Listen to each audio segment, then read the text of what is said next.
समाज में उनका रुतबा था और कोई आदमी उनसे काम के लिए आता था, जब तक उसका काम नहीं होता था तब तक उस काम का फॉलो करते थे। पंडित जी भारतीय जनसंघ के अखिल भारतीय नेशनल प्रेसिडेंट भी रहे, ऑल इंडिया के जनसंघ के वो नेशनल प्रेसिडेंट भी रहे। उन्होंने शुरू में प्रजा परिषद बनाई, उस प्रजा परिषद को उन्होंने बाद में जनसंघ में विलीन कर दिया और जनसंघ में उसको मर्ज करने के बाद वो नेशनल प्रेसिडेंट बने। और मैं बहुत बड़ी देर, उनका कद इतना बड़ा था, व्यक्ति को ऐसे पहचानते थे। आपने सुना होगा एक बाद में वो एमपी भी रहे, एमएलए भी रहे, भद्रवा के रहने वाले थे। जन्मदिन होता है 24 अक्टूबर को। सारे जम्मू कश्मीर में भारतीय जनता पार्टी ये दिन मनाती है। आज कश्मीर में भी हमने इस दिन को मनाया। पंडित जी के बारे में बताते हैं कि वो इतने मंझे हुए पॉलिटिशियन थे, इतने समाज के साथ जुड़े हुए पॉलिटिशियन थे कि जब जम्मू आते थे हमारे कश्मीर के नेता, चाहे वो बख्शी गुलाम अहमद थे या चाहे वो शेख अब्दुल्ला जी थे, तो ज़रूर उनकी कोठी पर आकर उनसे मिलते थे। पंडित जी वो आदमी थे जिन्होंने अपनी मरने से पहले, अपने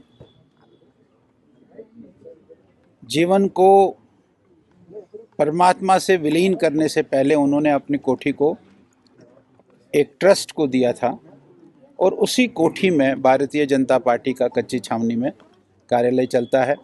आज भी वहाँ कार्यालय भारतीय जनता पार्टी का है। बेशक भारतीय जनता पार्टी ने एक नया कार्यालय बनाया है, लेकिन उस कार्यालय को अभी हम जम्मू डिस्ट्रिक्ट का कार्यालय मानकर उसको हम चलाते हैं।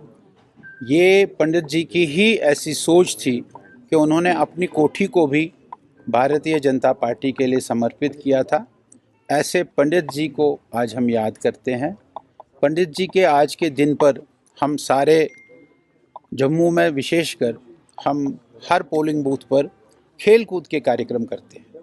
जो स्थानीय खेले होते हैं, कबड्डी, खो खो और जो स्थानीय छोटे छोटे खेले होते हैं, उन खेलों को हम आज करते हैं। सारे जम्मू प्रोविंस में वो खेलें आज हर पोलिंग बूथ पर तकरीबन मैक्सिमम पोलिंग बूथ पर होगी।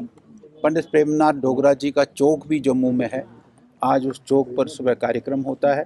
उस कार्यक्रम को भी हम धूमधाम से आज मनाए हैं और यहाँ भी हमने पंडित जी को आज याद किया है और उनके चित्र को, उनके फ़ोटो को, उनके छाया चित्र को हमने पुष्पांजलि की। सब लोगों ने मिलकर पुष्पांजलि की। ये पंडित जी को आज हमने आज के दिन पर याद किया। सर, कश्मीर के अंदर लगातार टेररिस्ट है। अब आपने देखा कि ऐसा होना और इस चीज़ को जो यहाँ अनस्टेबिलिटी क्रिएट कर रहा है, उसको फारूक अब्दुल्ला जी ने भी 2 दिन पहले जवाब दिया है। कल महबूबा जी भी बोली, थोड़ा वो गार्डेड बोली है, लेकिन हम ये मानते हैं कि जो पड़ोसी हमारा मुल्क है, वो मुल्क जम्मू कश्मीर में जो शांति हुई है, जम्मू कश्मीर में शांति के बाद चुनाव हुए हैं, जो भी चुनाव में जीता है उसकी सरकार बनी है। अब वो फिर से इस सरकार को, इस सिचुएशन को, जो शांतिप्रिय माहौल जम्मू कश्मीर में बना है, उसको डिस्टर्ब करने के लिए ये हरकतें करते हैं। कुछ दिन पहले जम्मू में लगातार, जम्मू के पहाड़ियों में, कुठवा में, डोडा में, रजौरी में उन्होंने इस प्रकार की हरकतें की है। वो हरकतें अभी भी जारी हैं और अब फिर से माइनॉरिटी की किलिंग्स ये करना है। गगनगिर का जो वाक़ा हुआ है वो भी निंदनीय है। आज जो त्राल में हुआ है ये भी निंदनीय है। हम इसका खंडन करते हैं और सरकार से ये आग्रह करेंगे कि ऐसी कश्मीर को या जम्मू कश्मीर को फिर से आतंकवाद के गर्द में टेररिज्म के गर्द में न डालें, उसके लिए प्रॉपर इंतज़ाम करें, उसके लिए प्रॉपर सिस्टम बनाएं और उस सिस्टम को चालू करें ताकि यहाँ इस प्रकार की दहशतगर्दी न फैले।